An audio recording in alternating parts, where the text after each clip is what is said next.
Wala ng urungan at nag-iinit palalo ang bakbakan dahil sa mga kupunang nag-uunahang makapasok sa semis.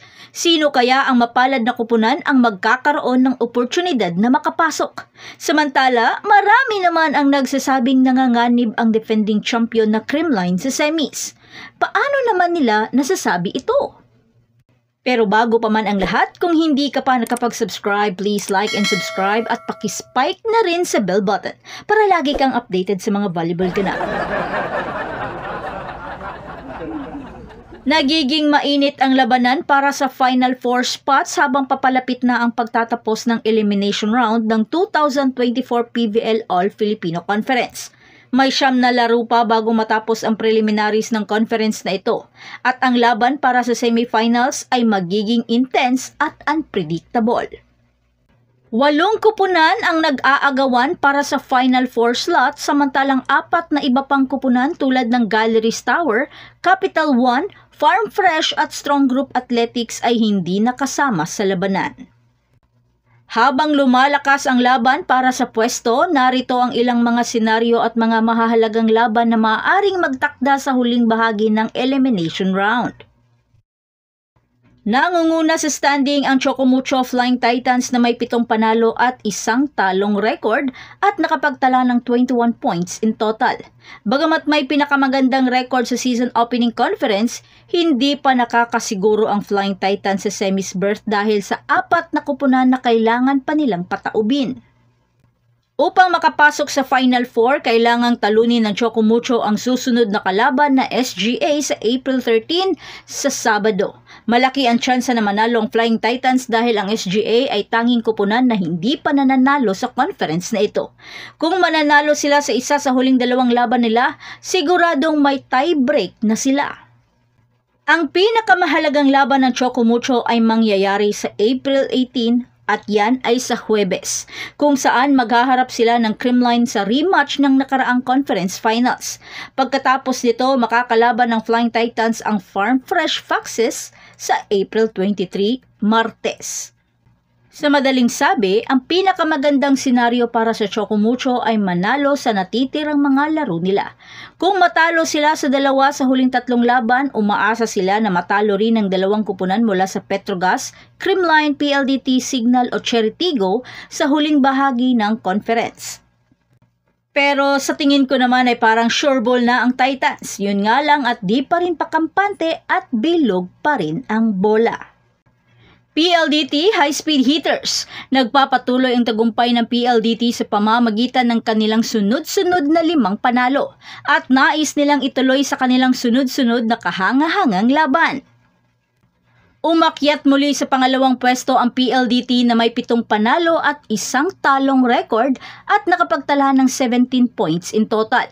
Hindi sila pwedeng magpahinga sa kanilang mga nakuhang tagumpay habang haharapin pa nila ang mga matitinding kalaban tulad ng Cheritigo, Signal at Creamline na lahat ay nais ding makapasok sa Final Four. Kung magwawagi ang PLDT sa 2 sa 3 mahahalagang laban na ito, malaki ang tsansa nilang makapasok sa semifinals. Ngunit kailangan nilang iwasan ang pagiging kumpiyansa at siguraduhing makakuha ng mahalagang panalo.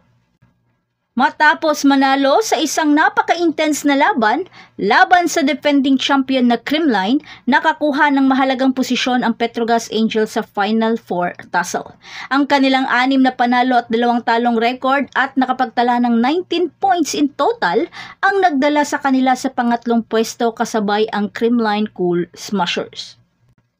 Upang palakasin ang kanilang pagkakataon sa semifinals, kailangan ring manatiling walang talo ang Petrogas sa natitirang bahagi ng preliminaries. Ang pagkatalo sa ganitong kahigpit na labanan ay maaaring maging sanhi ng kanilang pagbagsak.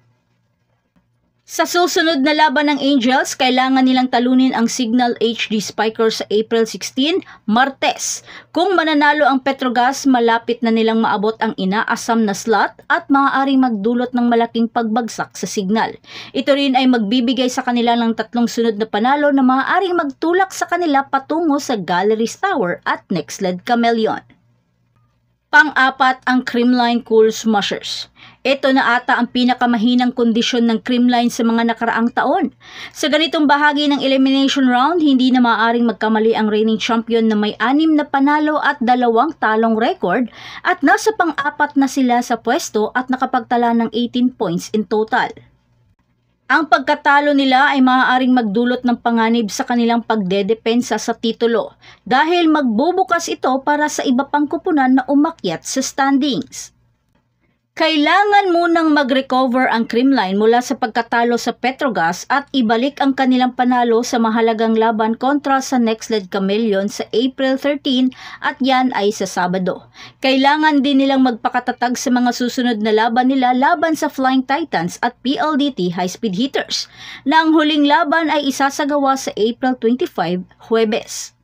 At ang mga natitirang mga mabibigat na kupunan na ito ay nasa una at pangalawa sa pwesto.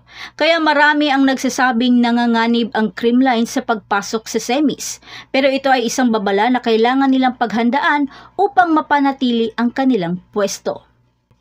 Samantala, ang Signal HD Spikers at Cheritigo Crossovers, sa lahat ng 9 na kupunan na naghahanap ng pwesto, maaaring ang Signal ang may pinakamahirap na schedule na may mahalagang laban kontra sa Cheritigo sa April 11, Huwebes. Parehong may 5 panalo at 2 talong record ang 2 kupunan, ngunit mas mataas ang puntos ng HD Spikers at nakapagtala ng 16 points in total kumpara sa Crossover na may 14 points. Ang magwawagi naman sa mahalagang laban na ito ay makakaalis mula sa gitna ng grupo, habang pinipigilan ang tsansa ng kalaban na makapasok sa Final Four.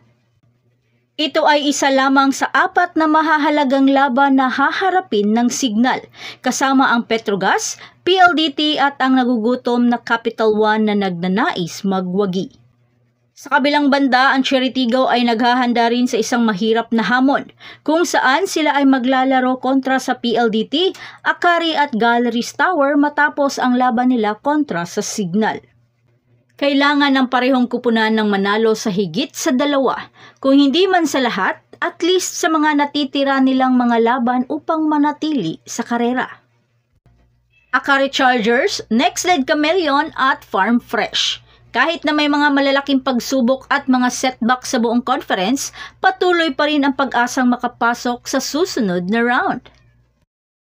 Sa 3, ang Chargers ang may pinakamalaking pagkakataon na makapasok sa Final Four, na may 3 panalo at 5 talong record at 9 na puntos sa ika-7 pwesto. Ang kanilang daan patungo sa Final Four ay mahirap, ngunit tila posible pa rin. Ang Akari ay haharapin ang Capital One, Cheritigo at SGA sa huling bahagi ng conference kung magwawagi ang Chargers sa 2 kupunang baguhan sa liga at talunin ang Crossover sa pamamagitan ng pagwalis nito, makakakuha sila ng 18 points. At kung sakaling magkaroon ng hindi magandang takbo ang mga kupunan sa huling bahagi ng preliminaries, maaaring magkaroon ng tie-break at may tsansa ang Akari na makapasok. Para sa Nextled at Farm Fresh, isang mainit na bakbakan ang natunghayan ng mga fans sa loob ng 5-setter match. At ang nanalo ay ang Nextled Chameleon na nagkaroon ng 3 panalo at 5 talong record na may 8 puntos, kung saan ang Chameleon ay maglalaro kontra sa Creamline, Capital One at Petrogas para sa nalalabi nilang laban. At ang Farm Fresh ay magtutuos kontra sa Galleries Tower, SGA at Chocumucho at nahulog sa pang-9 na pwesto na may 2 panalo at 6 na talong record. At sa sabantaha ko, mukhang ligwak na ata ang Farm Fresh sa pag-asang makakuha pa ng Final Four spot. Habang patuloy na naglalaban ang 9 na kupunan, sino sa palagay mo ang makakakuha ng mga inaasam na Final Four spot? Maaari mo bang i-comment kung sino ang gusto mong makapasok sa Final Four at bakit? My idol, my inspiration, my shoulder, my toes, my knees, my kuko. Thank you. Thank you po. Thank you. Ayan. Mag-hi na. Ay, hello po.